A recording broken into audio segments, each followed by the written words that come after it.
Hello, everyone. Welcome to the TriStar Gym channel. Today's episode, we're going to be talking about Jiu-Jitsu and more importantly, the guard. With all of that, before I start, please give me a thumbs up. Let me know that the sound is good as always. Please let me know that the sound is good because you know me, I'm always getting hung up on technical difficulties. I want to make sure that everybody hears me loud and clear and that the sound is good. Thank you, Ryan Haas. Abdelaziz, thank you. You're a gentleman. Mustafa. Bob Fred, thank you. Ellie Wagner, thank you guys. Very, very appreciated. Okay, guys, today I've released my newest instructional, Guard Pass Retention Volume 2. Guard Pass Retention Volume 1 did super well. I get so many emails from people who've trained and they tell me they loved it and enjoyed it. I decided to make Volume 2. Volume 2 now is available at jujiclub.com. Make sure to use your promo code. The promo code, I'm going to put it up right now. It is GUARD5. Save $5. Put up GUARD5. Go to jujiclub.com. Put up promo code number 5 and buy Volume 2 of my Guard Retention. If you like, buy the bundle. Buy Volume 1 and 2. There's a special for the bundle. It's on jujiclub.com. Check it out. That way you can get both videos. And if you get those two videos, I promise you, your guard is going to be extremely hard to pass if obviously you drill them and practice them. Okay, so that's what I want to talk to you guys about today. I wanted to pick a topic. I want to talk about the guard in jiu-jitsu. What does it mean? What is the guard? How was it developed? What does it do? Where is its place in martial arts? Well, I would tell you that the guard, in my opinion, is the most important position on the ground in all of martial arts. It is the most important ground position in all of martial arts. When you're training ground, 80% of your training should be guard, whether being on the bottom or the top. Okay, I'm not saying that the bottom is superior or inferior. I believe that in fighting, just like John Danaher, if you guys pick up Renzo Gracie's book, Renzo Gracie's got 1 or 2 books out there. And it's co-written by John Danaher, arguably the greatest grappling mind in history. For sure, the greatest grappling mind alive today. I would say he's the greatest grappling mind alive today. He says, look, in fighting, not MMA, okay, we'll get to MMA, because MMA has timers, rules. It's a different context. In all of the positions on the ground, it's really the only position that's neutral, the guard. So if I'm in mount, okay, the person on top has superiority. For sure. If I have your back, whether I'm on top or the bottom, I have superior control. So whenever we discuss back mount or side control, let's say, from side control, the person on top has a superior leverage. It's agreed upon. You know, John says something really interesting in his book. The guard is neutral. Now, you'd think that the guard is inferior because if you look at MMA fights, guys who get put in their back more often lose. But if you watch those guys fights closely, they usually lose because of points. Okay, they got taken down. That's considered as an inferior position. You got taken down, so the guy who took you down should get some advantage. Time runs out generally. Okay, the odds of you subbing somebody in a handful of minutes is not that easy. And then the guy who got the takedown is declared the winner, and it's supposed that the guard is a weak position because, look, nothing happened positive from the guard. So that's one case, right? But if you look at all the MMA fights, or Vale-Tudo fights like we used to call them, excuse me, I injured one of my ribs here. I'm having a little trouble moving around. If you look at all the Vale-Tudo fights, Vale-Tudo is just Portuguese for anything goes, okay? Free fights, like fights where there's no rules, okay? Almost no rules, except biting and eye gouging. I mean, pretty much anything goes. These fights have been heavily documented. Now, in Brazil, they used to have these Vale-Tudo fights, and these fights would go on for hours. Imagine an MMA fight, but no time limit. There is no time limit. The winner has to stop you either by submission or KO, or you have to give up verbally. You have to basically have a finish. In those kind of fights, the guard was considered neutral. If I took you down and I'm in the guard, I have no advantage because of my takedown. It was a completely different context. Jiu-Jitsu was developed under this context that there's no time limit. And if you take me down, I'm just going to take my sweet time. That's why we call it the guard, because you're protecting yourself. You're guarding yourself. You're protecting yourself from your opponent's attacks. Now, If I'm in an MMA fight and I take you down and there's 2 minutes on the clock, it's very easy for me to just kind of hold you down and kind of punch you a little bit and kind of like just show some action, and I had some control over you. If there's no time limit, my behavior in the guard is going to be very different now, because the only way for me to beat you is to finish you. I have to really attack you now. I have to try to pass your guard. I have to try to really hit you. And doing that for a prolonged period of time will end up, if you're both equal in skill, it can end up, the fight can end up either way. However, in an MMA fight, because of the time limits, the odds of the guy on top to win are super huge, or much bigger. I would say they're like 65-70% greater. Why? Because of the time limit. The guy only has to be on, he just has to stay on top for 2.5 minutes. You just got to be in that neutral position for, think about it. How often do you take a guy down in the first 30 seconds? That does happen, but it's more rare. Usually, on average, it will takedown happens in a minute or 2 minutes into the fight. So then you have just 3 minutes on the ground to bank in the round. So with all these adjustments you have to make for guard in MMA, it really changes the dynamic of who has a superior position. In Vale-Tudo, it's considered neutral. So many fights end up, and I've seen countless Vale-Tudo fights, not MMA fights. Okay, of course I've seen countless MMA fights, but I've also seen countless Vale-Tudo fights where there's no time limit. And I'll tell you, if you have a really good wrestler against a really good jiu-jitsu guy, the jiu-jitsu guy wins vast majority of the time. Vast majority. In Vale-Tudo. Why? Because what happens is you see a submission attempt after submission attempt, transition after transition, and usually the wrestler's being very defensive. He doesn't want to engage. And then later on, slowly after maybe an hour, 30 minutes, 20 minutes, sometimes it takes 2-3 hours, a submission happens. And you have this ability to finish on the jiu-jitsu guy's side. The jiu-jitsu guy can finish. The wrestler can really get top position, but not much else. Now, of course, wrestlers can learn jiu-jitsu, and jiu-jitsu guys can learn wrestling, and then you have this basically mirror match. I'm just talking about styles in their pure form. Okay, styles in their pure form, you're going to have a lot more finishes on the jiu-jitsu side and from the bottom. That's why the guard is far more powerful than we would see in just standard MMA matches. You know, with that said, I just recently watched John Fitch versus Neiman Gracie. Okay, I know this fight happened a little while back. I didn't get a chance to watch it. It's a fight I've been meaning to watch, and of course, there's so many fights I have to watch. There's countless amount of fights I have to watch. I'm constantly watching fights, and I just actually watched that fight very recently. For those of you who didn't see it, it's free on YouTube. Check it out. A phenomenal bout. And Neiman Gracie's the winner. He scores a beautiful knee bar, a fantastic, fantastic knee bar. But you see a new evolution in MMA. You see the jiu-jitsu guys now are wrestling. They're not doing like they did in the past, where they were happy to be taken down because, you know what, they had unlimited amount of time to work their magic, their guard. Neiman Gracie is really a new style of jiu-jitsu. He took down Fitch numerous times. When he got taken down by Fitch, you saw the activity in his guard. He had this aggressive guard. It was incredible. He kept, you know, attacking. The way he beat Ed Ruth. This is a very new and exciting type of jiu-jitsu, and the reason why it looks like that is because of the time limit. Back in the day, you had no time limit. Why rush? Like if you watch that fight with Neiman and Fitch, it's just Neiman attacking.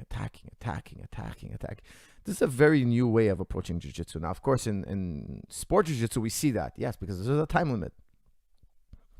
So that's my point. My point is that the guard is going to change. It's going to evolve because of the time limits. And we get this new and exciting action-packed type jiu-jitsu that we're seeing more and more of. But back in the day, the guard was like, they used to tell us, like, when you get a guy in your guard, just hold him and relax. Like, they used to tell us, bake him. Like, just kind of hang on to him. A great example of that is Royce Gracie. For those of you who haven't seen Royce Gracie versus Dan Severn. What a great fight. I think it was UFC 4.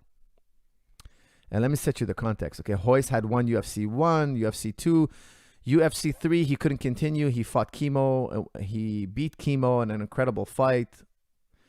And then he went in the locker room, came out for his next fight. He got in the octagon for his next fight. But right before the fight starts, he threw in the towel. He didn't want to fight. He says he wasn't feeling well. And if you see his fight with Chemo, you'd see why. It was a very, very rough contest. Which Royce was fighting a much bigger, more, like, far more athletic guy. Like, he beat a beast in Chemo. A must-watch fight for those of you who are lovers of MMA. It's a must-watch fight. So, anyways, he fights Dan Severn in the next tournament, and it was the first time a fight in UFC history, and it's young history at that point. It was the first time a fight was approaching the 15-minute mark, or I think it hit past the 15-minute mark, and everybody was freaking out. Now, I watched this fight live. I was a young kid. That fight was blowing our minds. We couldn't believe that the fight lasted this long. Like, when we got to the 5-minute mark, we were freaking out. Now, a 5-minute fight is common. But before that fight with Severn, all fights were lasting just a minute or two. Now, how come? I just told you guys that in Vol.2 in Brazil, fights were lasting for hours. And now here we are in the States, and the fights are lasting less than a minute, 2 minutes. Why is this? Well, the true reason is because in the West, in America at that point, they didn't have much jiu-jitsu like they had in Brazil. Vol.2, those fights where I was telling you were lasting for hours, they mostly hail from Japan and Brazil. Now, the Brazilians were very well versed at that point. Those people who were competing in Vol.2, anything goes, fighting, they were very good at jiu-jitsu. So jiu-jitsu is highly defensive. The hardest guy to put away is a jiu-jitsu guy. A jiu-jitsu guy who knows what he's doing is very hard to put away. It's the most defensive art. Now, I want you guys to listen to me carefully. I didn't say it was the greatest art. I think it's ultimately the most important ingredient. However, I'm saying it's the most defensive art. If I want to protect myself against an attacker, jiu-jitsu is the most powerful form of self-defense, in my opinion, okay? Because if I just lay down on my back and I have this incredible guard, you ain't touching me. You're never going to be able to get on top of me and hurt me or touch me in any way. Like, you're never going to be able to knock me out or break one of my bones.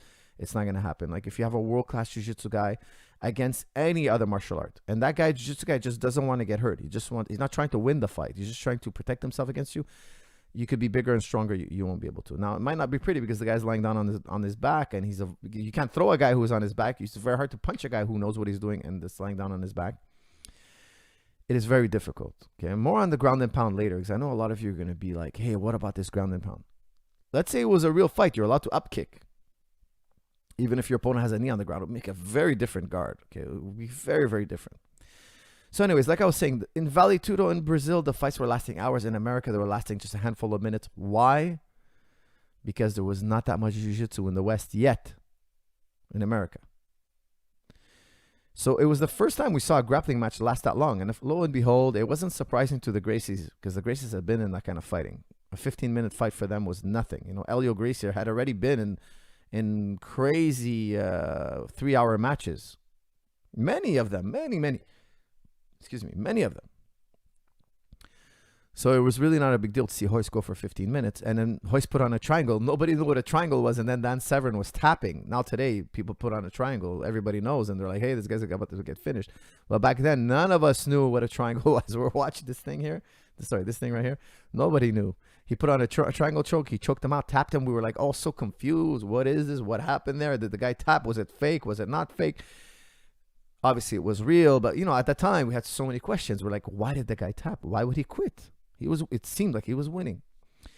Anyways, all this to say that in the context of no time, the guard is extremely, extremely difficult. Now, with that said, guys, I've been talking a lot. I want to hear your comments and questions about guard. Let's talk about jiu-jitsu now, okay? This is not about any other topic for now. Let's do a good patch of jiu-jitsu talk, and then we could open up to anything you guys want. So happy. Thank you, James Benden. That's very nice of you. Okay, guys, I might have missed a few super chats. I'm gonna go up real quick to see if I didn't. Okay, we're good. Shout out from Sydney. Thank you, my friend. Hi coach. Have you or do you plan to create any videos for BJJ solo drills or solo drills using a BJJ dummy? That's from my friend Ray, my friend. Listen, I have always a solo drill in my instructionals. Okay, so check out every instructional. I'm a big believer in solo drills. So let's say I'm practicing butterfly guard sweep. I'm going to give you an exact solo drill right there. So like, okay, this is my sweep. This is a solo drill I do. It's not going to necessarily, I will in the future make a solo drill video because I'm a big believer in solo drilling. I think they can take you so far. They're an important part of a global program. I don't, like some people think, oh, you can get away with just solo drilling. I'm not one of those people. I think solo drilling is a good 25% of your conditioning and martial arts training. It's really, really good for that. But just 25%. More than that, I think it becomes less effective. Okay, there's a certain amount of solo drilling you need. That's great, but not 99%, you know. So, with that said, I have solo drills already embedded in my instructional. So check out my latest one, Guard Pass Prevention, and I show a few of those that I find are very effective to drill. Coach, thoughts on rear triangle? Much love. That's from Vijad Anta. I love the rear triangle. For those of you not sure what he's asking, like let's say you have a guy is back. From the back, you're trying to choke his neck. Instead of using your arms, use your legs to choke his neck. I love it. I do it all the time. I think that it really works when guys are trying to do the sinking down escape. You know, they're not trying to escape to their left or to the right. They're trying to escape down into your guard and kind of turn back inside your guard and face you. Whenever I feel an opponent trying to slide down and escape, I go for the triangle, that rear triangle. Close guard versus feet on the hips. That's from I'm Rise High. I believe in both. Here's the thing about guards, you know, everybody has an idea of what butterfly guard is, rubber guard, close guard, open guard, feet on the hips, clamp guard, inverted guard, every half guard, knee shield guard, like every type of guard. I think they're all great. I'm not the type of guy I believe in one guard. I've sometimes used a move I haven't used in years. And that moment in time, it just called for that one move. And because I know it, I can seal the deal. If I didn't know it, I have to transition to another guard. But why transition to another guard when I can seal the deal right here, right now?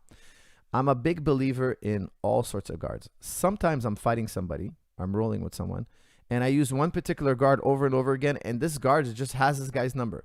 And then I'm thinking in my mind that this is the greatest guard. Oh, look how well it works. And then I'll wrestle a different opponent, a different person, and I can't get that original guard to work. That guard, like that guy just sees it coming, and he's just not going anywhere near the traps, and he smells a rat, and he just won't go to that guard. He just won't fall for those traps. And I find myself using a completely different guard. But last week, I swore by this guard. I swore by this guard that I found it works every time. And then after so many years of training, I've come to realize that it's not really the guard I was using. It's the fact it was my opponent's behavior. And my opponent's behavior just fit perfectly with those guard traps. And so I've learned to keep more of an open mind. I believe in every guard. I don't use deep half guard very often, but I still believe in it because there's a time and place where deep half guard makes sense. And if you know it, you can transition. And I know some guys are like, no, I never use deep half guard. I'll never put myself in that position.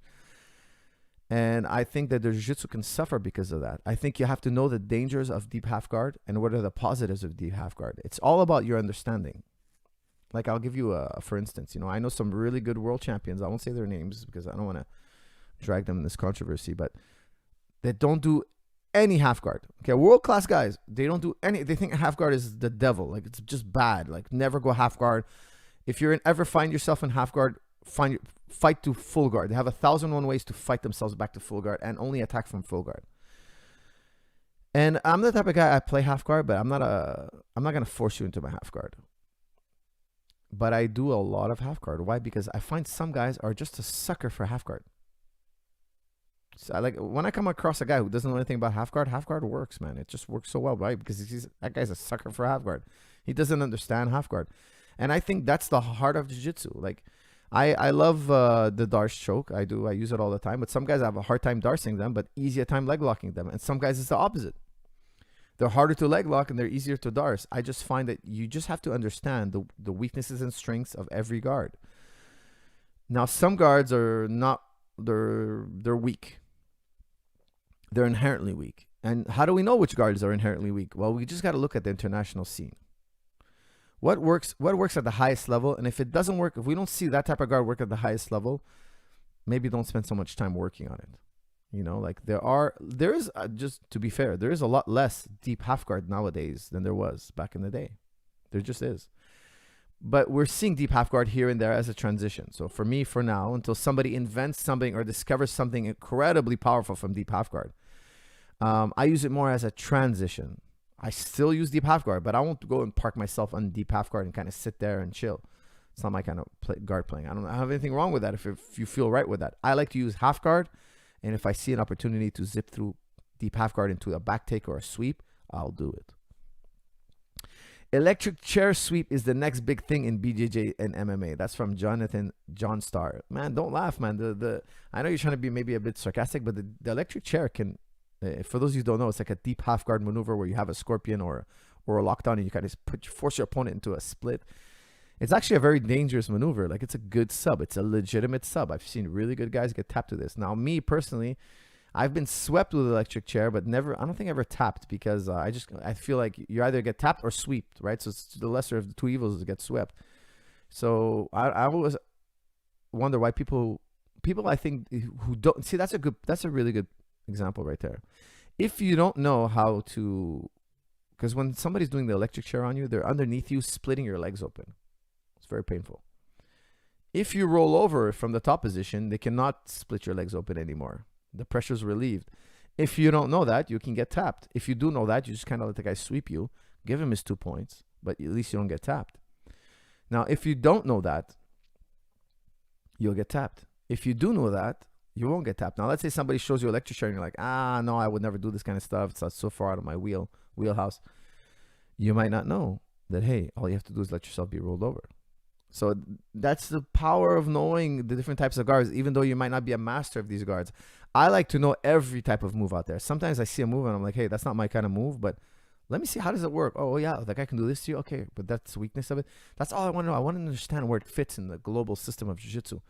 And it's weird because yesterday I was rolling and I found myself in a situation and I used a sub I'd never used before. It was a catch wrestling move that I've seen that I find is really strong. And now I'm starting to understand where it fits in the game. But I did it yesterday. I've seen it before. I've thought about it. I say, hey, it makes sense, in this situation. Yesterday was literally the first time I've used it. And I've tried, and it's a really weird submission. It's like you're side control on top and the guy's in a bridge position and you kind of hook his leg. You hook his far leg in a weird way and you kind of crank it with a one-handed toe hold, knee crank. It's a weird one. It's just a nasty catch type wrestling. And it works. Do I ever sub people like that? No, because I feel like you're mangling the joints. So I don't like to do this kind of subs, but that's fighting, right? So I kind of grabbed it in a friendly way and the person tapped, So it's just being open-minded, learn the ins and outs of every move, the good and bad of every move. Don't see instead of looking at moves as if they work or not. I always tell my students, no move works. I have to surprise you first. I have to catch you sleeping. I have to set you up, and then every move works. Some work more than others, but they all work. If I catch you sleeping, they work. So it's all about a combination of moves. A move by itself will only work on the weakest individuals. If we're talking about working at the international level, now we're at the point where I have to surprise you. It's all about the element of surprise and then execution. So I don't want to make it black and white. I think there is a hierarchy of moves. I always tell my students, this is an A move, this is a B move. I would only use a B move if there's not an A move available. This is an A plus move. In this scenario, I always go to this position. I always go to this move. So there is a hierarchy of moves, but it's more complex than that. Could you talk a bit about longevity in BJJ? Which style is best for longevity? And what to avoid? That's from Mensa. Mensa Musa, the richest man ever lived in history. That's a great question. What type of jiu-jitsu is best for longevity? I would tell you that if you do rubber guard or type of an inverted guard, those guys, I find they have more back injuries because they're constantly putting themselves in a curved up. They're overly accentuating the curve in the spine. So inverted guard and rubber guard, I think always pulling on your leg like that because you're putting tension on your body all the time, I think can lead to wear and tear a little bit faster. What guard is the safest? In my opinion, I would say like things like clamp guard and open guard. Open guard, you'll never hurt yourself. I mean, like it's going to be rare you're going to hurt yourself. And I really am a big believer. If I had to choose one guard, like if you guys put a gun to my head and say, look, choose one type of system, I would choose the Ashigarami system, the leg entanglements. Now, for me, I find that's very safe. That's a super safe system if you take off the actual submissions because the leg locks are dangerous. So let's say You're doing IBJJF rules. There's no heel hooks. The Ashiguramis are super safe. If we add heel hooks, then it becomes ultra dangerous because the finish is super dangerous. So in Jiu-Jitsu, when I roll in the gym, we don't allow cranking of the heels. Okay, you can grab a heel hook, but you're not allowed to torque it. You're not allowed to sub your partner. You're supposed to hold it for 3 seconds, and then you get a tap. So we kind of adjusted it. Okay, why? Because we want to avoid injuries at all costs, and we know leg locks work already. We don't need to test them over and over again in the gym. Our guys compete regularly, and they get heel hooks, and they tap the guy. And we know that the leg's gonna break if you bend it that far. We don't need to try that in practice. So we try to marry both worlds. Ashiguramis are super safe if you're not turning the heel. Best defense for opponents skilled in pressure passing to your mind. BJJ, Guyana, South America here. Bruce Frazier, thank you for that. Best defense for opponents skilled in pressure passing. That's a can of worms. Now, I'm a big believer in never letting your guard pass. See, back in the day when they used to train us, if you got your guard pass, that was a big deal. Nowadays, with the sub-only culture, getting your guard pass is like, who cares?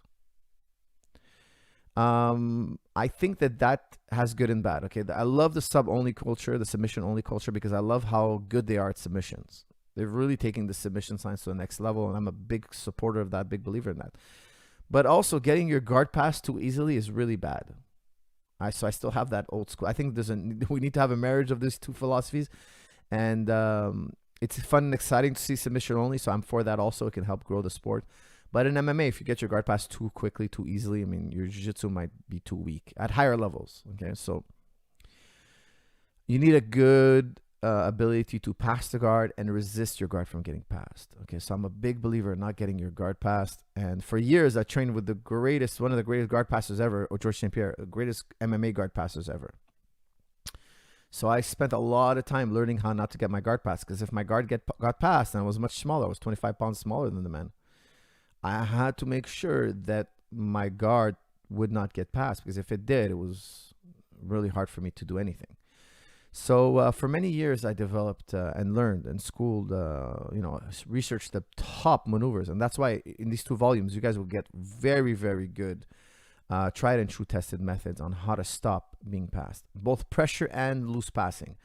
They're equally dangerous. You know, I've met guys who just know how to pass loose and some guys who just know how to pass tight.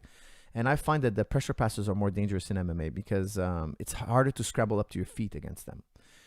The loose passers, guys who are passing standing up, you can kind of up kick, kind of create a distance, and the referee will let you up, or you'll scramble up to your feet. Whereas the loose passers, they're very hard to up kick, obviously, because they're on the ground. You actually cannot up kick them because they're so low to the ground, and it's just so fatiguing trying to get them off you. They drain the battery like nobody else. You know, they're just so good at locking onto the hips. So you need to know the twists. You need to know these half guard scenarios because they always force half guard. Instead of passing from guard to side control, they pass from guard to half guard. And from half guard, they pressure pass you. They exhaust you. You got to have things like the twist, the windmill, the inverted knees. These are all covered in volume 2. Not covered in volume 1, but covered in volume 2. Check it out. And I promise you, you'll be happy that you did.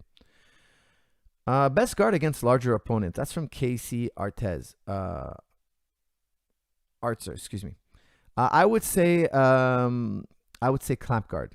Whenever I fight a bigger, stronger opponent, I want to go to clamp guard. And from clamp guard, I love to go to K guard. From K guard, I like to go to leg entanglements, ashiguramis. Okay, so I think my next instructional, I'm not sure which one I'm going to do. I'm probably going to do one more striking instructional after this, like a combat / conditioning striking instructional. And then after that, I may do a K guard video, how to use the K guard, spin underneath your opponent and entangle their legs. This is something I love to do, and I feel like that's how I get wrestlers off me. Whenever they try to take me down, I love to funk roll, spin and twist underneath. I love to use guillotines to sweep them, and then when they block the sweep, spin underneath them and leg lock them. You know, this is the kind of game I really like. I think it's very powerful for Jiu-Jitsu and MMA. It's a universal type game. You know, this is something I find is so important. You should design your jiu-jitsu to work in every circumstance. MMA fight, jiu-jitsu match, street fight. You know, it's funny. The other day I was rolling and me and one of my students, we fell into the cage, but the outside of the cage, like the wrong side. So you have the cage, people are training in the cage, and we're outside the cage, and we kind of bumped into the cage from the outside, and the outside has no padding. And he's like, he tapped, and he's like, oh, let's just move over. And I was joking. I was like, oh, me, I just tell myself I'm in the street when I'm in the street. Because me, if I was the guy on the bottom, I would just kept rolling. Again, that's crazy, bad. Don't do that. Don't do that in practice. It's not gentlemanly. It's not nice. It breaks the etiquette of the rolling code. But actually, I think I'm a little bit crazy, because I always tell myself, oh, what if you were in the street and you were in a situation where you fell on the sidewalk and half on a wall? Like, what would you do? Again, I'm not thinking correctly. It's not a good thing to do. Like, if you're ever in practice and you have somebody up against an obstruction, you fell off the mat, like, don't keep wrestling. Don't do what I would do. Okay. I was basically telling the guy, look, just keep wrestling. Like, it's okay. Just don't worry. I don't mind the scratches that I'm getting. You keep doing your thing. But if you're uncomfortable, let's stop and go to the mat. But why do I do that? Because I find it people don't know. Like, it's so amazing how just having a wall changes so many things. So jiu-jitsu grappling never occurs in the wall, except for, special grappling tournaments. Okay. Like, for instance, Submission Underground. I love Chael Sonnen's match, grappling matches. They have it in a cage. I also was hosting grappling matches once in a cage. I think it's crazy good. Why? Because that cage, man, makes a difference. It does. Just having a cage. Now, imagine there were more different obstructions. I don't know. Maybe you're fighting in let's say you find yourself in a parking lot, and then you're up against a car or whatnot. Like, things, obstructions, obstacles, they change the dynamics of what you can do. You wouldn't think it, but man, does it make a difference. Like, I've developed and grapple very differently when I'm close to a wall. I changed the system. Like, I know there's a wall there. Okay, no, that changes my decision-making process here. I'm going to do this and that. Where if there wasn't a wall, I go in a totally different direction. And I think that people who've never trained wall wrestling or wall grappling or stuff like that, they have no idea. They have no idea. So the first time that they're doing it, and I've seen this myself, the first time that they're wrestling up against the cage or whatnot, you could see there's a fog in their mind. They're like, hey, I'm not sure what to do here. And that's something I think should be explored. What else could really mess up our jiu-jitsu, or what else do we have to adapt? Okay, what else we got here? Okay, let's see. First off, how are we doing on time? Okay, we're good. We're 30 minutes in. We're doing good on time here. We're okay. What books do you read and recommend? Did you read Marcelo Garcia's Advanced BJJ book? That's from Abuata. I've read his old books. I haven't read any of his new books. So if he's written something new, I'm not sure if that's the one. But I love books with diagrams, jiu-jitsu books with diagrams. I used to collect them. I don't so much anymore, but I used to buy them all. Back in the day, I used to buy them all, study them all. Like, I just had my nose buried on those books every day, all the time.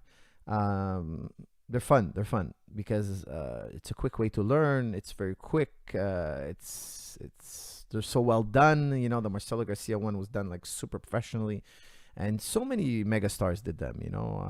I think they're great. Coach, thank you for being such an inspiration. I can't wait to visit TriStar Gym once the pandemic is over. What would you do if you have been promoted too fast in BJJ? I feel I don't deserve my rank. That's from Matt Checks. Matt Checks, thank you for that. Super appreciated. I appreciate the donation and those remarks. Thank you very much. I highly look forward to training with you. TriStar has been closed now for almost a year. I can't believe it. Excuse me for that. I hope I didn't blow up your eardrums. It's taken its toll on the martial arts scene. I think it's crazy. I think businesses should reopen. I don't want to get into this topic. I know I'm not a disease expert, but there is an incredible petition from doctors, scientists and doctors getting together here in Quebec, trying to say that anybody under 50 go back to work. You need to get the first strain. We need herd immunity. Isolating and hiding it for it is a long-term bad idea. Again, this is a petition that's been going on in Quebec.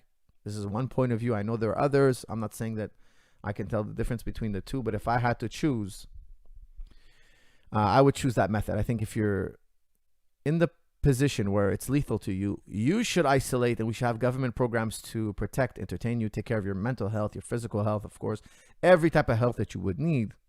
I'm all for that. Okay, I'm a big believer in that. Helping those in need, absolutely. But guys like me, we're going to be less healthy. Staying at home, not being able to go to the gym. I'm going to gain weight. I'm going to mentally be less healthy. My daughter today was in my, she ran up in our bed today. She was all sad. I'm like, what's up? She's like, oh, COVID is sad. It's making me sad. I can't see my grandma. I can't see my grandpa. Now my kids are getting quarantined for 2 weeks because somebody in their school had it. So now these groups have to, it's just madness. So I get a letter today saying that my kids now have to stay home and this and that. And it's just mad. It's just a chain reaction of quarantines. And every time I travel, I'm quarantined. It's just like a year of just quarantining. And I'm going to get to your question. I know I went on a tangent. I apologize. I promise you I'm going to get to your question about rank. And my daughter's like, oh, I'm sad. I'm sad. Man, they're making my kids, they're not protecting my children. They're putting my children in harm's way. I'll tell you why. My other son was telling his brother, oh, don't use the same bar of soap as me. I'm like, and I caught him talking. I'm like, why? He's like, well, because of germs, like they're making my kids germaphobes. My kids now think that you shouldn't use the same bar of soap because you're contracting germs. I'm like, dude, no, don't go that far. When you're in the shower, wash the soap a little bit. It's automatically going to wash itself. Like, don't worry about it. There's no contagions in the soap. You're good. Like, don't go that far. Like, our kids, we're making them germaphobes. I promise you, we're raising a generation of germaphobes, paranoid germaphobes. We're going too far. This is my opinion again. Guys, if you agree, let me know. If you disagree, let me know. But this is seriously my opinion. I think we're the cure, our strategy is worse than the disease. I've had COVID. I've been tested, I don't know, close to 70, 80 times in my this 1 year. I did contract COVID. I've had my blood tested. I have the what do you call it again? The antibodies for COVID. I'm 100% sure I had COVID. There's no doubt in my mind. Yes, it has problems. Yes, it's tough. I was sick for 4 days. I was one of those who were lucky to have it more mild. It's not great. It's not fun to have. And I think that the side effects can linger for months on. I agree with all that. But I think it's far less healthy to be cooped up in your house and not be able to go and live your fitness life. Because the thing is, I'm not allowed to train. They even tell us in the letter. Listen how crazy it is. Listen to how crazy this is. They tell us we're not allowed to go outside for walks. Do not go outside for a walk.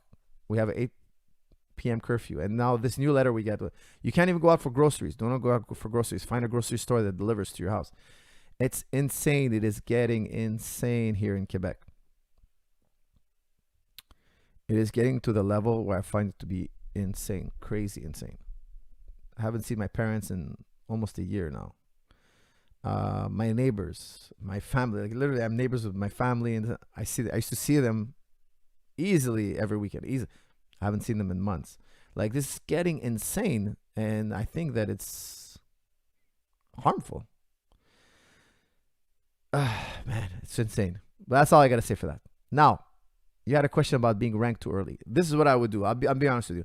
If you feel you could talk to your instructor about it, do it. If you feel you can't talk to them, change school. Now, I've had many students leave their academies and join mine because they felt they got their belt too early. And I'll tell you why it's such a harmful thing. Imagine you are a blue belt and you get your purple belt early. You're going to find yourself not wanting to roll with other purple belts or newly visiting purple belts that are coming to your gym, because that's what happens in Jiu-Jitsu, guys. People come from all over the world traveling, and all of a sudden they pop in your gym. They want to roll with you and they're purple belts, and they're like, hey, you're not a purple belt. Like, why are you wearing a purple belt?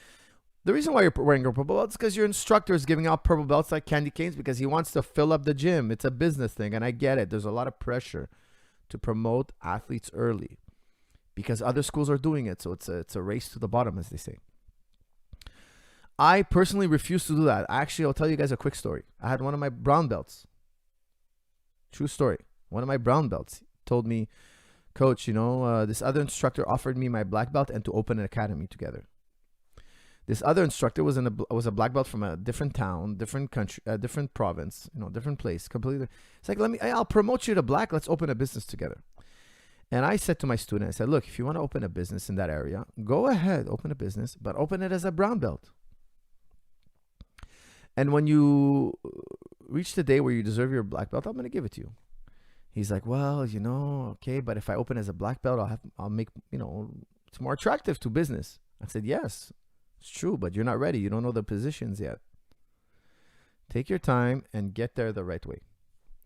Now, in my mind, the way I think, if he really got a black belt, for real, okay, if he got a black belt legitimately, it would be just as much work as faking that you have a black belt. It's just the same amount of work, but half the less trouble.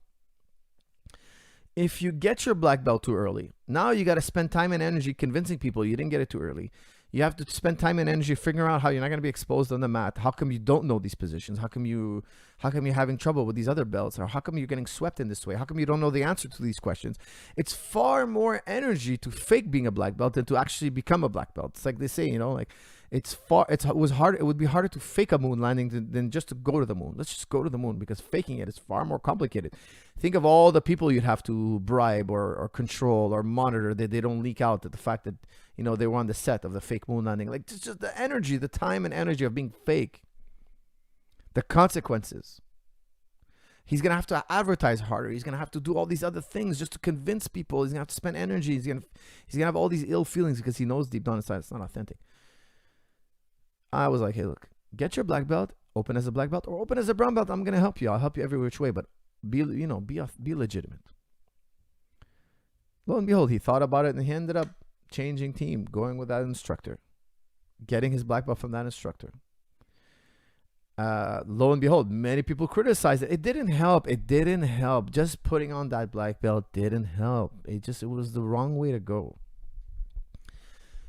And look, let's just say that now let's just say I don't think it worked out. I'm not saying it did or didn't. I don't know what happened. I didn't even follow up, to be honest with you, but it's just not the right way to go about things. If you feel you don't legitimately earn your belt, whatever belt that may be, there's a problem. Now, can you talk it out with your instructor and maybe fix things? I always try to fix things first, but if you can't, if the guy's running a type of business that way, leave. I always tell my students, it's better to be a purple belt that taps out brown belts and black belts, and that does exist, okay, than to be a black belt that's getting killed by blue belts or purple belt. It's just not right. I'd rather you be a purple belt for 10 years and just be a purple belt. Tell people, look, I only train twice a week. I only have once a week jiu-jitsu. That's why I'm there. And I'm not going further with that. I have other interests in life. I just do this much of jiu-jitsu and that's it. Like, for instance, my wife, she's a blue belt.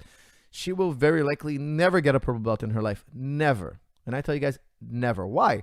Not because I'm mean or anything, because she doesn't train. She trains once every few months. I train her once every month sometimes.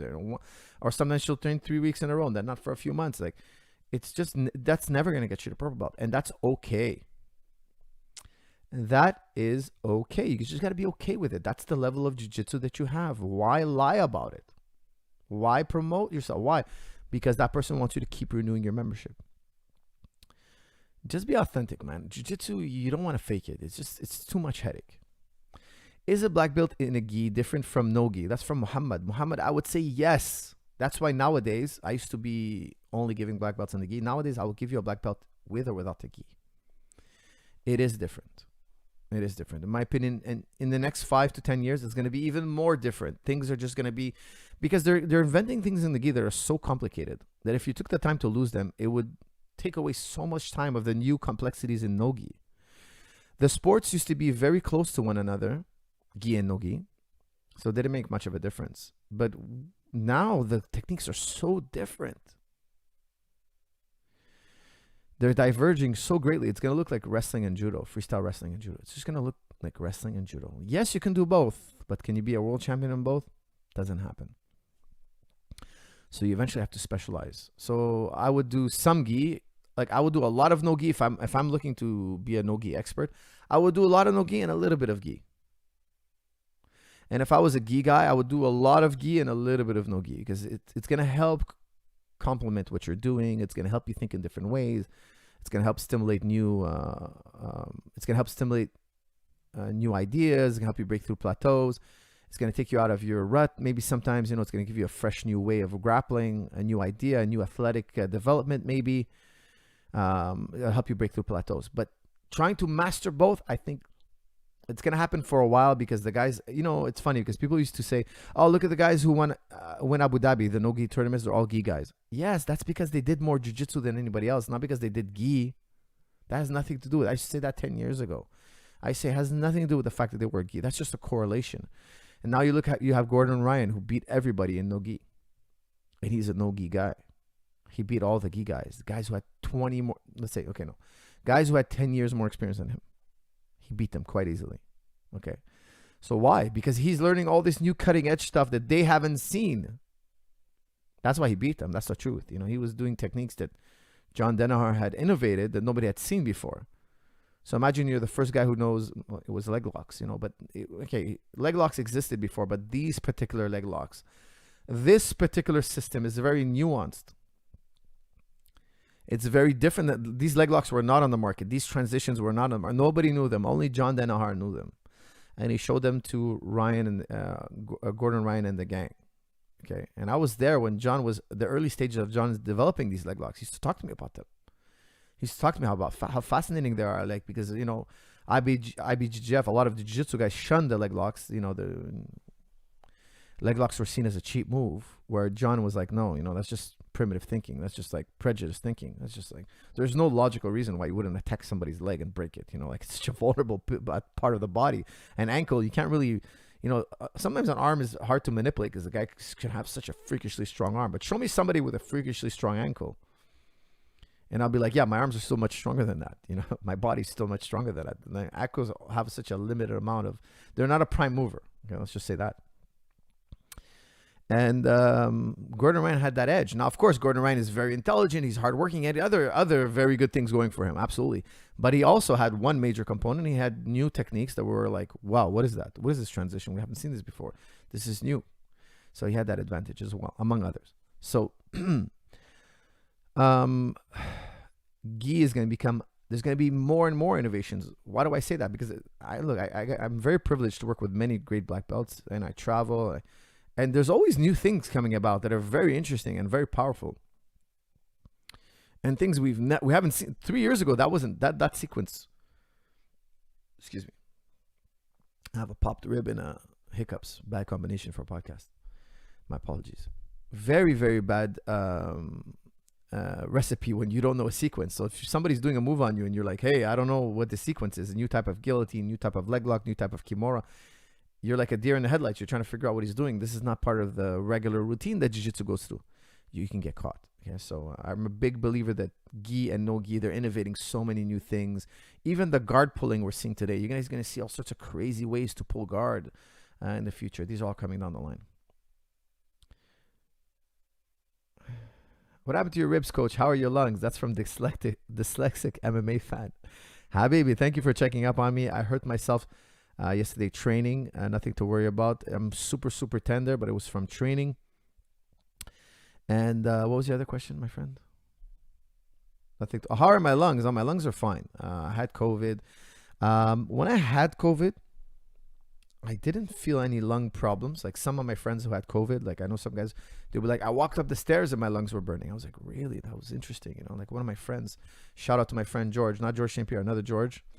I hope you're feeling healthy and recovered and that your lungs are back on track. But he was telling me that, look, I would go up the stairs and I'd feel it in the lungs. He'd get dizzy. And I was like, really? My lungs weren't bothering me at all. Then I went back to training. And when I was training, straining my body, I was running or whatnot, then I felt the lungs. But walking around doing everyday things, I didn't feel anything. I'm like, oh, my lungs feel completely normal. When I take a full deep breath, I didn't feel any tension in the lungs whatsoever, anything. When I went back to training, I felt my lungs burning, my oxygen levels, I felt like I was running out of air quick. My cardio was just like, I would say half. Now I'm much better today, but I still, be honest with you guys, I still feel there's something there. There's a little bit missing. There's a little bit of strength missing. My body's still recovering from this COVID. It comes and goes. Like I feel a little weakness, from COVID, like a little bit. It could be psychological, but I don't know. I know my body very well. And I feel there's still some lingering symptoms that come back a little bit every time I strain myself. If I don't sleep well, if I whatnot.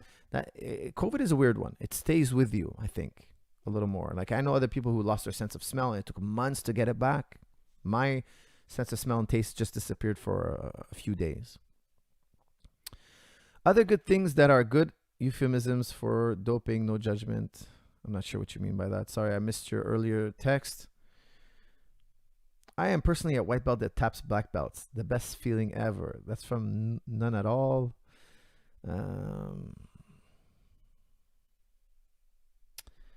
All right. Hey, Coach, how is your heart after COVID? Have you made an ECG? No, I haven't. I haven't checked up on my heart, but I'll be honest with you. I had some irregular heartbeat. I was sleeping the other day, and my heart kind of like jumped, bop, bop, bop, bop, bop, bop. Maybe normal, maybe not. I've had that in the past, back in the day. Like, I've had my heart checked, and I don't know. Maybe it could be something COVID related. What else? Okay. Has contracted COVID change your view of the lockdown? That's from Socratic Gamer. Look, I've had COVID for my age group. Look, I have students that are doctors, and they told me, look, if you catch COVID, you probably won't be too bad. I've had doctors, okay? These are medical professionals. I talk to them on a regular basis. They're good friends of mine. They're like, your age group, your health, look, you don't have pre-existing condition. You're not at risk for death. Small chances of permanent lung damage, heart damage, etc. And they're still they don't know about the disease. With that said, I asked them directly. I asked my friends directly, do you think it's overdone in the media? They're like, yes, it's overdone. It's crazy amount of hype. And that it may be because people click on COVID stories, and then the editor is going to be like, hey, what's hot today? What do people want to hear about? Well, COVID is super hot. People are just clicking mad on COVID. Okay, so let's put another COVID article, but with a catchy headline, a scary headline.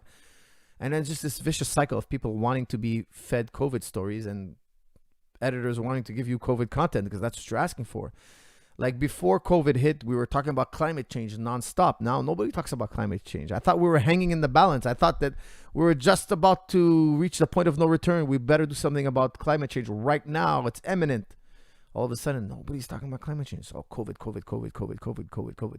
And the other thing, I looked up the statistics for flu in Canada, and we're at 0. So 0 people have contracted flu.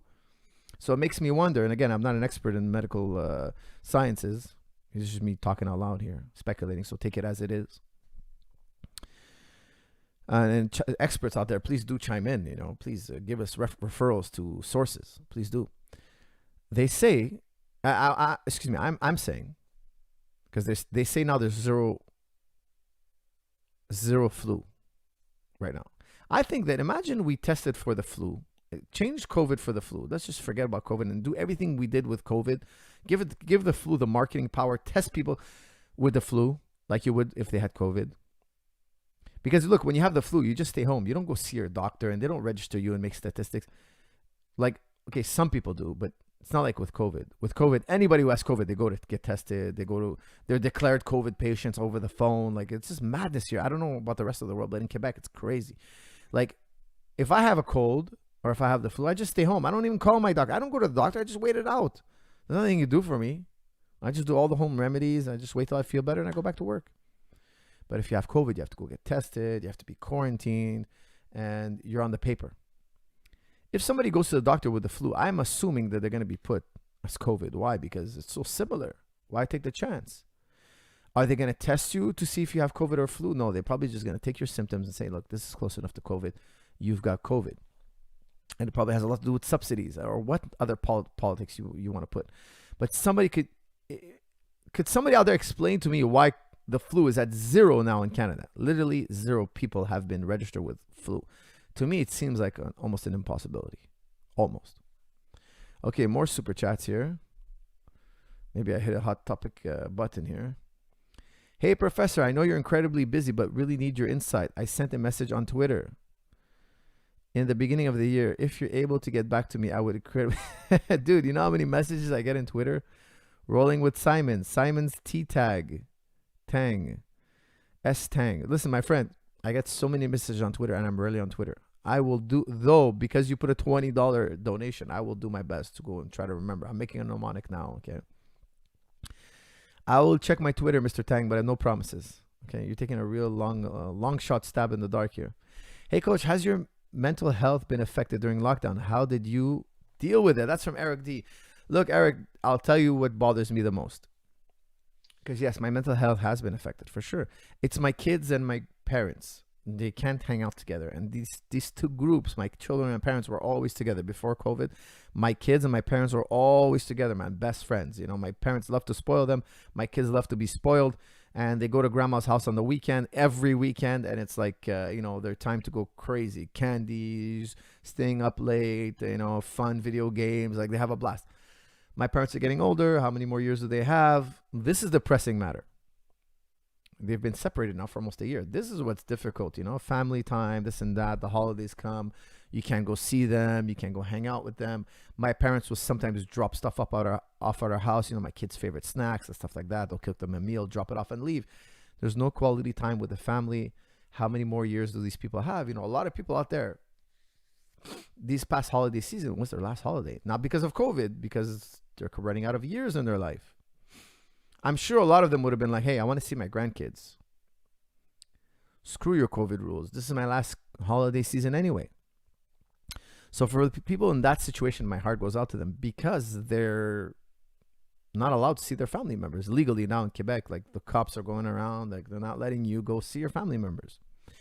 And of course, neighbors can call the cops because they saw you go in your grandma's home or whatever. And I understand that they want to protect themselves against COVID, but also, how many more years does grandma have? And how well is grandma going to do being home alone without any loved ones whatsoever?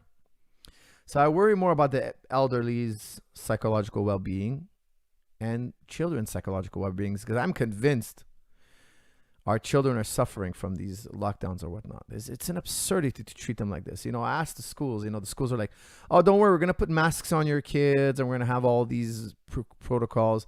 And in my opinion, these protocols are an absurdity. Kids wearing a mask, first of all, there's a way to wear a mask. You have to be trained in how to wear a mask. You're basically just putting a tissue on their face. And if there is any COVID on that mask, they're touching the mask 50 times a day. And 50 is a very small number. It's really more of 100 times a day. And the kids they're not wearing the mask well. They're going to touch it over and over again. They're going to use the same mask every day. They're not trained. They're too young to follow these type of protocols. And I asked my kids, hey, would they separate you in school? And basically, it's a very gray and vague thing. It's like they're separated for a bit, but then there's mixture here. I pick my kids up off the school bus. Listen, they're mixed in the bus, man. The kids are all on top of one another, like we were in the bus, you know, come on. It's an absurdity that you think you're separating children in school. It's an absurdity. And here's the other thing. Kids, when they get COVID, they're generally asymptomatic or very mild symptoms. So the kid doesn't seem sick. Then he comes home and he gives you COVID and then you're sick. So the schools are going to look like they don't have COVID, but they're spreading COVID all over the place. The malls are open here in Quebec. The big stores, the big box stores are open, but the little business guy were closed.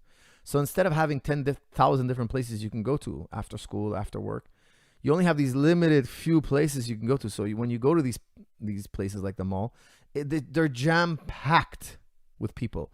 So they're farming COVID in these select areas that make them money. And where the rest of us are suffering. And it's just, I find it's totally, I think it's, they're dealing with the problem completely wrong.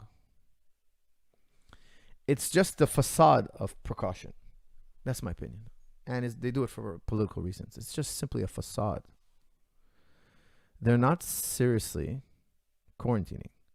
If they were seriously quarantining, the numbers would drop dramatically. So they're quarantining us halfway, and then they complain the numbers are still surging. If they closed everything down for 3 weeks, 4 weeks, anybody with COVID would be cured, or they'd be dead after 2 weeks. Now, of course, we'd give them all the medical attention they would need, etc. But I'm saying the contamination would take a serious drop in numbers, serious drop. And then we should reopen slowly with new protocols to avoid contamination, because COVID would not drop to zero, but it would drop really low. They didn't do that. Here we are circling the globe, circling the calendar, I should say, for it's almost a year now, the lockdown, almost 1 year. We're going to reach the 1 year anniversary next month, about in a month from now. It's insane. And they're still telling us that the numbers are surging. That's my opinion, guys. It's just my opinion on the matter. Here we go. Rolling with Simon, back in the game again. Hey, Coach, I know you're incredibly busy, but we really need your insight. I sent a message on Twitter. Okay, my friend, I will do my best. I promise you I will do my best. I've made a mnemonic just for you. Simon S. Tang.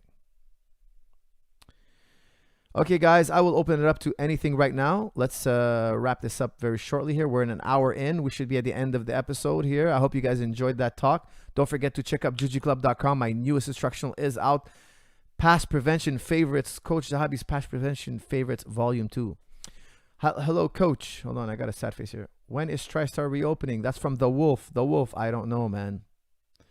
I really hope to reopen it soon, but right now, as of now, it is closed. But I promise you, the day we're allowed to legally open, I will open that day.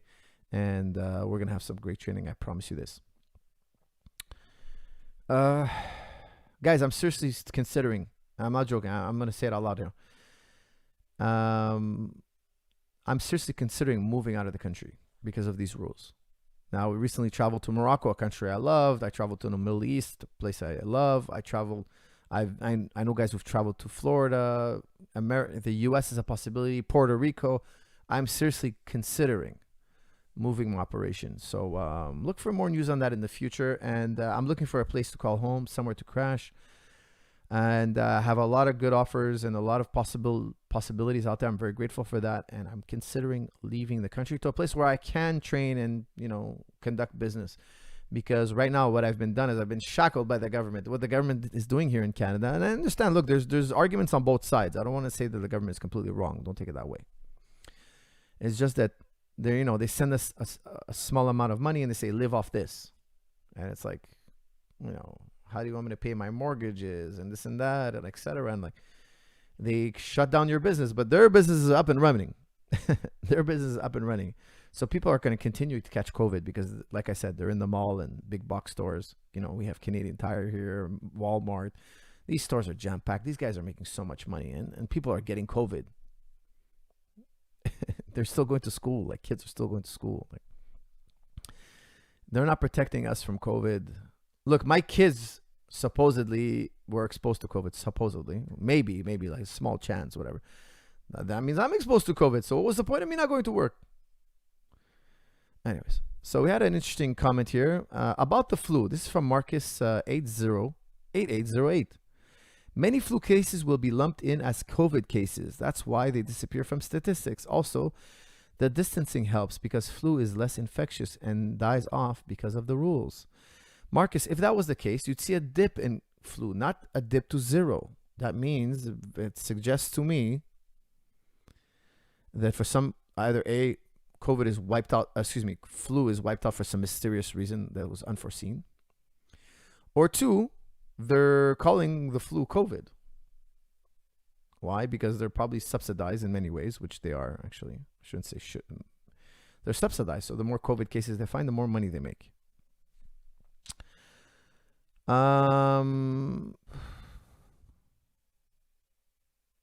Is studying philosophy at a Canadian university worth it? Question mark. It benefits? Question mark. That's from Ahmad. Ahmad, I would tell you, yes, of course, studying anywhere in the world. Because look, here's what I believe. I believe that it's all about it's about the professor, but it's also about the philosopher himself. You have to study, you have to read the books. And you have to contemplate the ideas. Nobody can do that for you. The professor can't do that for you. Now, the professor can give you engaging, thought-provoking ideas to think about, but you got to do the thinking yourself. It's kind of like a jiu-jitsu instructor can give you things to drill, but you got to drill and you got to roll. So there's a two-part process. So yes, maybe the finest universities can help you with that one part better. Yes, I agree with you. But if the only thing you have is a Canadian university, which Canadian universities are great, by the way, they're very good, then take it. But if that's all you got, it's better than nothing. Because in my opinion, you can get to world-class philosophy if you put in a lot of effort, even though you have a very good but not a world-class school. Does that make sense? So it's good enough to get you, for you to be world-class, but you got to shake a leg. And today with the internet, with all the ideas bouncing around, the exchange of ideas that are happening faster than ever, at a rate faster than ever, it's even easier. So there's no excuse.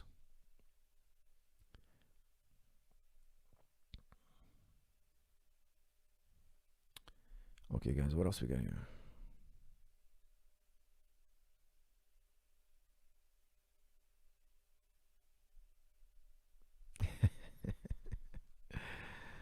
Oh boy, you guys are getting good.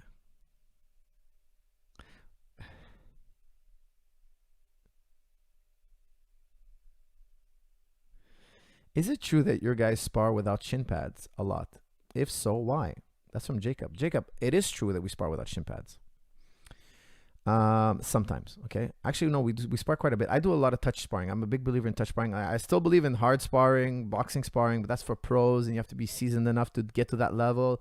I have to certify you that you can do that. And okay, so I have touch sparring. I have a basics class. You do touch sparring, then you go to advanced, and from advanced you can be invited to pro. Why is it so important to touch spar? Because you get to tinker around with all the techniques, and we wear shin pads, and then we touch spar with small gloves, no shin pads. Why? Because it makes a difference in how you kick, and when you transition to the ground, it makes a big difference.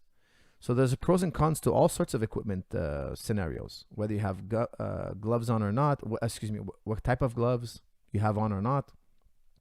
Shin pads, no shin pads, they all make difference. So sometimes I kick you and you block with your shin, and just a little touch can make my shin hurt. Well, I wouldn't have known that if I was wearing a shin pad. So I learned to kick a little bit differently. It makes a world of difference, especially as you get more experience. These little differences make big differences in the outcome of your matches and fights. So I'm a big believer in that. I don't wear shin pads that often. Why? Because I've learned to kick in a way that doesn't hurt my own leg. So I'm a big believer in this. And plus, the first time you get kicked without a shin pad, you start to realize, hey, you know what? I should block these kicks, because with a shin pad, I could take 20 of them. Without a shin pad, I could take 4 or 5 before I start buckling and hitting the mat here, falling, unable to walk. It's a very different dynamic. So you get wise quicker. For us, have you read Carl Jung? What do you think about his work? That's from Dre Foreman. I have been familiarized with his work. I've bought a few of his books. He's a brilliant mind. I agree with him on many circumstances, many instances, and I think about him as to be a very intelligent human being, extremely intelligent human being, fascinating human being. Nader H, Coach, I'm 20. I'm moving to Canada next year, and after I finish some business in the U.S. and want to dedicate the next 10 years of training at TriStar and see how far I can go in MMA. What do you think? That's from Nadar. Nadar, I agree with you, man. Do it. Come on down to TriStar, and if you're a serious athlete, we'll get plenty of work together. I train with all the athletes who come in on a daily basis.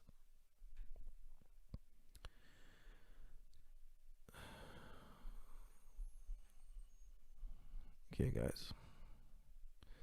What else do we have here? Spooky Noodles. Why do you think we don't see the forearm strike almost ever in MMA? Bas Rutten talks about it in the clothesline and the palm strike. Behind the ear seems game-changing. That's from Spooky Noodles. Do you mean like almost like a ridge hand, but hitting him with the forearm, kind of like clubbing him on the side of the head? I think that could work, and you see quite a bit with back fist. Okay, when somebody does a back fist, sometimes they hit with the fist, sometimes they hit with the ridge, and sometimes you hit with the forearm. Okay, so think about a back fist. That's a great example. I've seen guys throw back fists, hit with their forearm, and break their own arm. Think about this. The head, and of course, you're saying Boss is telling you to club the guy in the neck. I agree with you. If you hit him in the neck, he's going to get buzzed. But let's say you're going to hit him in the neck and the guy kind of ducks and you hit him in the head and you are clubbing him with your arm like this, with this part here. In your forearm, there's one of the bones is smaller. Okay, so this one is much smaller. So you have a forearm, you have these two bones. And this one, as you're hitting him, if you hit him with this little bone and the guy ducks into it and you hit him in the head, you could break your own bone. Why?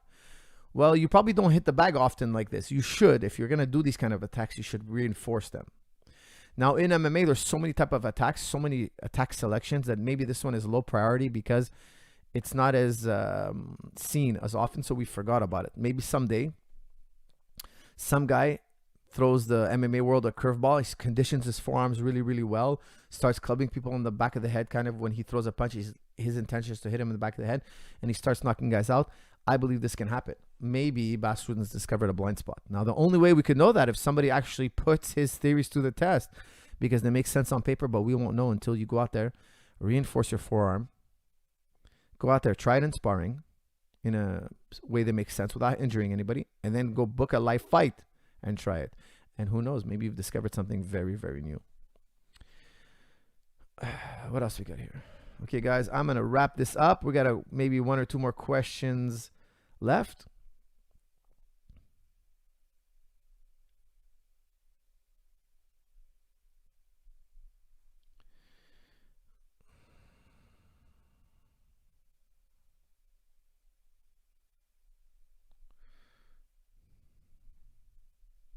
Guys, don't spam, please. Just post your question once, twice even is good, but no spamming, please.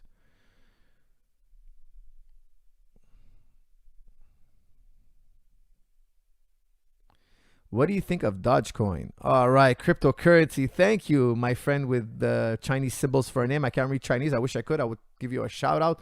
If you type your name, I'll give you a shout out, my friend. Bitcoin, Dogecoin. Listen, I haven't bought any Dogecoin, and I don't know much about Dogecoin, but I know a lot about Ethereum, Bitcoin, Bitcoin Cash. Shout out to my friend Roger Veer if you're listening to this. Roger Veer is a very, very good brown belt in Jiu-Jitsu, and he is a pioneer in the cryptocurrency world, and he is the founder of Bitcoin Cash. So I like Bitcoin Cash, Bitcoin, Ethereum, Monero. Shout out to my older brother Ahmad, who got me into cryptocurrency. This is a great futuristic technology that I think is gonna make its mark in the future in all future markets. So Dogecoin, I haven't bought any Dogecoin, but I think the two big ones is gonna be Ethereum and Bitcoin. And if I had to pick a third one to go big into, I think Bitcoin Cash is great because it's gonna solve a lot of the problems that Bitcoin. So Bitcoin is gold, Bitcoin Cash is like everyday transactions in the future. It could be really great. But I really like Monero as a third option as well. Monero is completely anonymous. So that would give you a lot of freedoms. And what do these freedoms do? Like, why would you want? Are you a drug dealer, coach? Is that why you want these freedoms? No, not at all. I wouldn't deal drugs ever in my life. Like, I'd rather be poor, starving in the street than be a drug dealer. That's my personal point of view and my worldview. But why would I want this anonymity, this privacy, this freedom? Is because I want my government to be efficient. Now, suppose my government controls all the money, which he does, and he prints money whenever he wants, which he does, and he prints trillions of dollars, which he does. When he prints trillions of dollars, okay, he creates inflation and all that, so the money I have in my account goes lower, and he could always seize my money, and he could always make a crazy decision about life. Like, he can quarantine me, print a bunch of money. Some of that money can go missing for many, many years, and then maybe it ends up in their bank accounts or their uncle's bank accounts or their friends' bank accounts, and who knows what happens to that money. And I have to use that money for trade. I have no choice. But then lo and behold, maybe cryptocurrency becomes really popular, and now we have this new competing currency. Well, this competing currency, we can say, look, the government's freezing our accounts. He's changing the money on us. You know, he's doing these crazy things with money. Look, let's trade with Bitcoin now. Me and you, let's buy and sell this car with Bitcoin. The government's going to be like, hey, wait a second. Why aren't you using my currency? Well, you know, you're doing all sorts of crazy things with your currency nowadays that are not in our benefit, but they're more in other people's benefit, certain groups. We've decided to trade with Bitcoin instead. Now the government's going to have to start competing and playing nice. And he's going to have to think twice before he does whatever he may do with our finances. That's really why I'm a big believer in Bitcoin. And I think Bitcoin is so great because it's going to create a healthy competition for the governments across the globe. Because we have this new competing market, this new competitive market, this new competitor on the market, everybody else who's in the money business is going to have to think twice. And that's the beauty of it all. That's the beauty of it all. It's like having only one company to fight for. Well, then you have Bellator, you have F1, you have, F1, you know, ONE FC, you have all these, you have Brave, you have all these other factions, you know. Okay, so I can't fight for UFC, well, I can fight there, or I'm a free agent, they can both give me offers. And that's going to drive everything up, you know, it's going to drive business up. It's going to make people be less corrupt, on a whole, and it's going to allow us to have a variety of options, which I think is great. Like, for instance, look at the government in Lebanon. Imagine you're a Lebanese guy and you had Bitcoin. I don't know if you guys know this, but in Lebanon, a lot of people's bank accounts are frozen, sadly. The government is extremely corrupt. And now people who had $100,000 in their bank can access their funds, and they need them. They have this world crisis now of pandemic going around. And plus, we all saw the horrible bomb, the accidental bomb, the explosion that happened. They put 300,000 people out of their homes. Prayers and blessings to the Lebanese, the country of Lebanon. My parents are originally from Lebanon, so my heart goes out to everybody. Hope you're all doing better and that things are looking up. But these people now, they want to access their money to help themselves out of this horrible situation that they find themselves in, can access their money. Why? Because the government's corrupt. Imagine they had Bitcoin. Well, they could use their Bitcoin. They could cash out in a variety of ways, and they can help their families, help themselves and their families. So I'm a huge believer in cryptocurrency.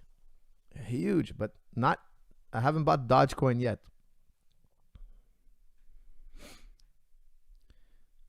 Can I ask a philosophy question? That's from Alex Heaton. Alex, we are about to sign off, but I'll let you shoot one off, and I'll give you a quick nutshell question, and then we will end this podcast on Alex Heaton's question. So go ahead, Alex, fire it away, my friend.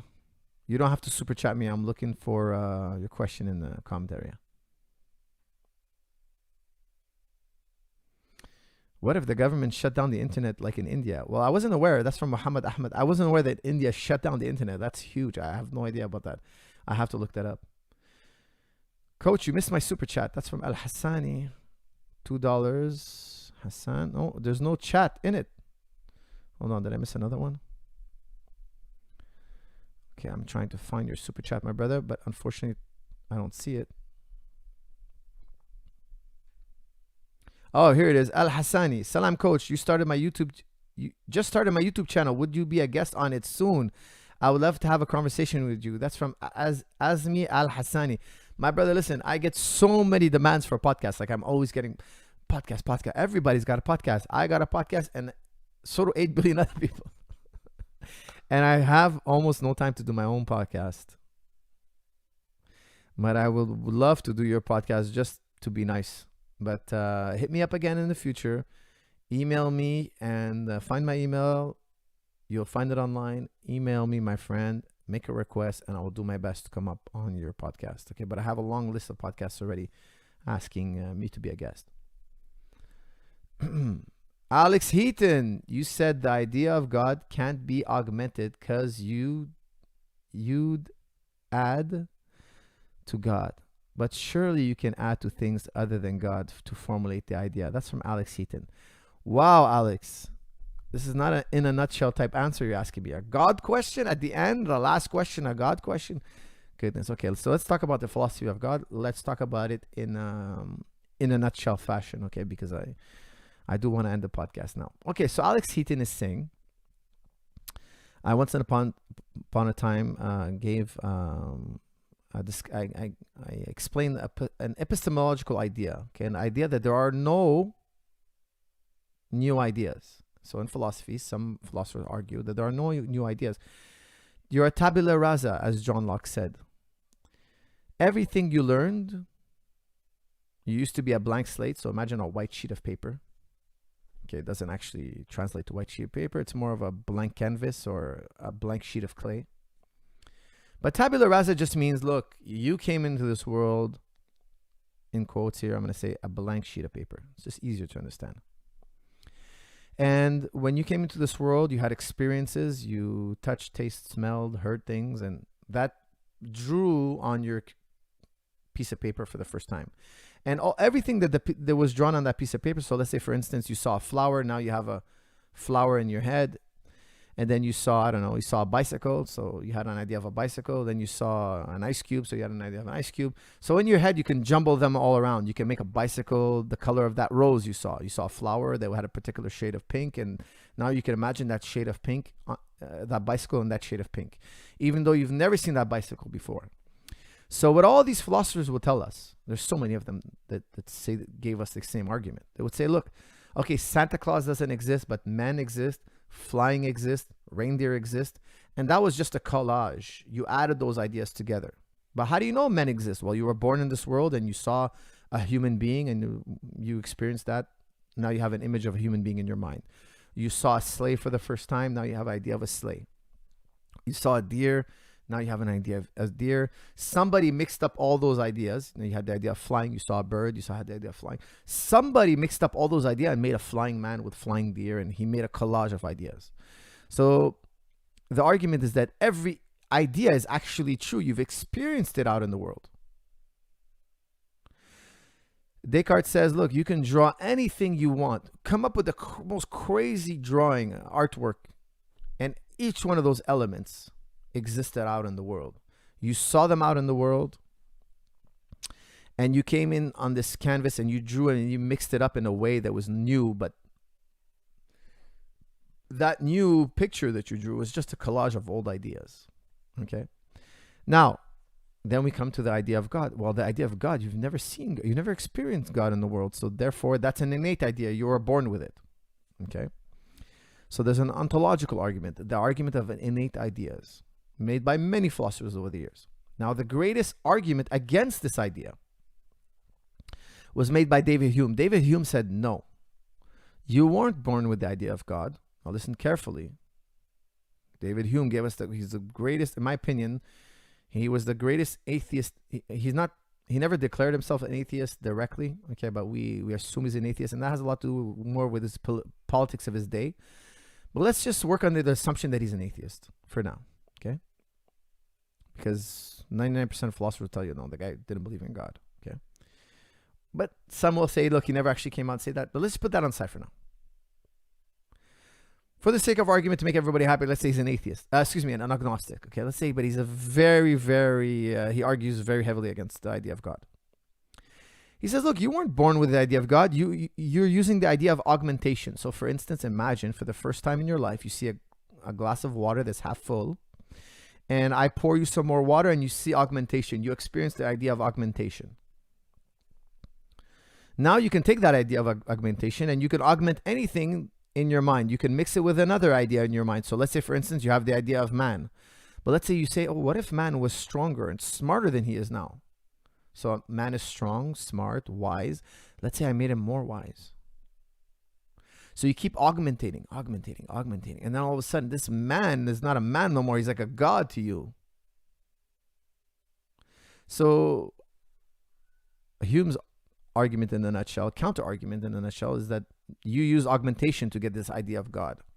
Now, he was directly critiquing the God of the Christians, because don't forget, he was very anti-Christian in his polemics. Like, he wasn't aggressively anti-Christian. He didn't hate Christians or anything like that, but he was just saying, look, your ideas don't make sense. In his writings, you could see, of course, his writings were dialogues, but you could see that he's arguing against the Christian God per se, not against all other type of gods per se. He was really focusing on Christians. And the reason why, because he was living in Christian land, and it was taboo to criticize the church in his time. We have to remember the context he was writing in.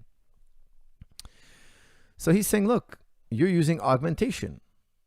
And this is why in the Jewish and Islamic religion, it's so forbidden to mix the idea with God with anything else. Because the whole argument of Islamic Judaism is that you're born with an innate belief in God. In Islam, it's called the fitra, the fact that you're born with the idea of God. And in Judaism, it's called the Beni Noah. Okay, in the Jewish tradition, it's referred to as the Beni Noah. If you're going to say man is a god, now all of a sudden we have a mixture. And now this mixture can be synthetic. It is what we call in philosophy contingent. You'd have to go out in the world and observe it. You'd have to go out to see that the guy is a god. He can walk on water. He can do anything. He can manipulate the universe. He can take you from one point of the universe to the other. He can kill you, raise you from the dead. You would have to go and physically see it. Now it's contingent, because in philosophy, you can only confirm something that's true if it's contingent, if it's in the category of contingency, if it's synthetic, as we say in philosophy. It can only be known if we go there and be witnesses to it. If something is deductive or it's analytic, as we say in philosophy, I don't need to do that. 1 + 1 = 2. That is true forever. And I don't have to put one apple in a basket and then take another apple and put in the basket. And then I did 1 + 1 = 2 in the world. And now I'm going to go count the apples just to be sure. I don't have to do any of that with analytical knowledge. So mathematics is analytical. We have the totality of evidence. I don't have to twist and turn in the wind. I don't have to go out there in the world to see if it's true. Now, if you tell me water boils at 100 degrees Celsius, well, I can't know that deductively. I have to go out in the world, heat up this water to 100 degrees Celsius, and then see, does it boil? Now, the argument of innate ideas doesn't work if the idea of God is mixed with anything else. So for instance, let me give you the counter argument so you can kind of see it from the flip side.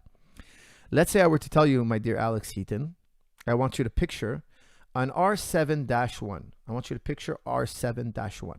Not the numbers, the object that represents that name. I want you to picture it and hold it in your mind. If you followed what I'm saying right now, you're telling yourself, Mr. Alex Heaton, that I have no idea what you're talking about. I can't picture anything that you're referring to, because I don't know what an R7-1 is, and you don't know it because I made it up. If I make something up, you cannot picture it. You cannot hold on to it. You cannot imagine it if I make something up. I took numbers that don't mean anything, put them in a sequence, and asked you, related them to an object that doesn't exist. You cannot picture it because it doesn't exist. As Parmenides would say, I cannot talk to you about non-existence. We can only talk about existing things. To say that you can talk about non-existence is an absurdity. It's a self-contradictory, self-defeating position. So when I say to you the word God, I'm talking to you about something that's unmixed. But lo and behold, you understand what I'm talking to you about. That's why if you look at Islam and Judaism, the number one reoccurring theme is that God is one. Because if something is one, it was never compounded. Okay? So for instance, if I were to take a car apart, you'd be like, hey, once upon a time, that car it was assembled, right? You go from simple to complex. If you observe the car, you'd be like, hey, this car has pieces. It was once upon a time separate and somebody assembled it. So if something has only one piece, it was never assembled. It always was. This is all very relevant to your question, but I'm putting it in a nutshell. So God is in this. It's the central theme of Judaism and Islam, that God is one, and not of any parts, and not mixed in any way. So that we know that one day you're going to come and criticize us about the argument of composition, we're going to say, no, God is one.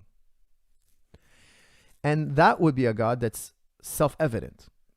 Whereas when you say God is a composition of things, or God is contingent in this world, now we have to rely on direct experience, physical experience in the world, not a mental realm, not in the mental realm. Not that the mental realm is not true, but it wouldn't be known internally. It would be known only via personal experience. So Hume would tell you, look, you got to go back 2,000 years ago and see it for yourself. However, when it comes to the Islamic and Judaic God, that argument would no longer become valid, because we believe in a God that when we talk to you about it, you know what we're talking about.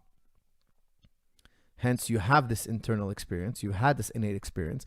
Because if I talk to you about something you had no innate experience about, you would be like, what are you talking about? I have no idea what you're talking about. Now, if I tell you, well, picture a man that can fly and has a long beard and lives above the clouds, you'd be like, oh, yeah, okay, I understand. Like a man who has ability like a bird. That would be augmentation. That would be a compounded idea. That would be something that I'd have to prove in this synthetic world. I'd have to bring that God down from the sky and show him to you for you to believe me. However, if the idea is innate, all you have to do is search within yourself to know that it's true. You would have this first of all, you wouldn't be able to deny it. Every time you deny it, you'd secretly know it. That's why, like, for instance, in the Quran, there's a passage where it says, like, when they're on the ship and the ship, like, they reach a storm, they start to pray. All of a sudden, they start to pray. And all of a sudden, they're so religious. And then when the storm settles and calms down, they get to land, they're like, hey, I lost my mind. What was I acting crazy for? Now, I have one fighter I know, like, we used to have these conversations, philosophical conversations about God. And he's like, you know what? I'm kind of agnostic. I'm not sure where I land on this. Am I atheist? Am I agnostic? And I used to tell him, look, you're fully theist. He's like, really? Why do you say that? I go, because before fights, I see you get that. And I see, like, he prays so earnestly. Like, and I see you when you're under the gun, all of a sudden you're a theist. Now all of a sudden your doubts are, and I always say, look, you have a primal belief. You have this is a close friend of mine. So I'm just telling him, look, you're just a religious guy. And then later on in this life, this person he had another experience in life. I don't want to get too detailed. And then he's like, you know what? I've made up my mind. I believe in God. Like, this experience changed me. And that's what Islam and Judaism is about. They're telling you, look, all these other gods are mixtures of gods. The god of love, the god of war. It's all wrong. They're all trying to take what they love and appreciate or admire and mix the idea of God. It's a collage of ideas. But no collage of ideas is inherently true. It may or may not be true. However, every simple idea exists in its entirety. Now, when you define God as this or that, which is what you did wrong earlier, is you said that God can be, I can augment something to God. No, you cannot, because that would mean you observed infinity or perfection. Now, show me. If you observe, now this is where you're in a catch-22, my dear Alex Heaton, and I say this with all due respect. If you didn't observe it, perfection, i.e. God, not a man with a beard above a cloud, not something synthetic, but something analytical, something true in itself. You either didn't observe it and you know it only innately, therefore God exists, because where else could that idea come from? It's innately known. Or you experienced it, and if you experienced it, it's true. It's a catch-22 that we can't get around. It's something you have to think about. If you tell me, no, I did experience perfection, then perfection exists. But there is no collage that you can make to reach perfection, because everything you use to make that collage is, you know it for sure if you're following what I'm saying, imperfect. It would be the equivalent of saying, look, I made this house out of plastic Legos, but the house is organic. The items you use to construct the house are not organic. How could it be organic? There's no way to assemble it, and there's no possible scenario to assemble them in a way where they become organic. Now, this is not a fallacy. This is the problem of construction. There are things you can say, like for instance, if I say I built a house out of rectangular bricks, therefore the house must be rectangular. No, that's a fallacy. Because the bricks that you built a house with are rectangular, doesn't mean the house is rectangular. The house can be in any shape. However, it's also true that certain things that we use to build, the building blocks of whatever we build, do have an impact on the whole of what we're building, the nature of what we're building. So you could never get to God, perfection, again, not some kind of, I would say pagan God, etc. Any type of mixture, because pagan gods are a mixture always. They're always like, Pharaoh is a man, but he's also God. Or this horse, I say horse because I'm using Xenophanes. Okay? Xenophanes said, look, if we're a planet of horses, we would think God is a horse. And Xenophanes says, very famously in ancient Greek, Xenophanes, he says, you're just taking God and mixing with other ideas. He's made the same argument I gave you. And it's amazing because this argument is made throughout the ages. Xenophanes is saying, look, these pagan gods, because the Greeks were pagan, the god of war, love, and all these are just mixtures. Zeus is just a mixture. It's a false god. The real, because Xenophanes believed in one true God of perfection. He says that is innate, undeniable. We can't get around it. Yet every time you take this idea and you mix it, you're just kind of like, you're polluting, or you're contaminating the idea of the purity of God. This is the point of view from the monotheistic religion. Let's not forget, Christianity is also monotheistic. They say God is one, but also three at once. Okay, this is the vast majority of Christians. If you read their creed, don't ask day-to-day Christians. A lot of day-to-day Christians, they might not know what's actually in the creed. But those in charge of the religions, those who speak for the religion, are adamant about this. They say that God is one, just like in Judaism and Islam. However, he's also three. Topic for another day. But this opens them to the critique of David Hume. It does, like you said. But don't forget, when we come to pure innatism, God is not mixed with any idea. Now we have to explain where we got this idea of perfection itself. How did we get this idea? Where can we explain its origin? Because don't forget, in epistemology, we can explain the origin of every single idea. Every single idea you have in your head came from somewhere, which begs the question, do you have your own ideas? That's a question for another day. Are your ideas also deterministic?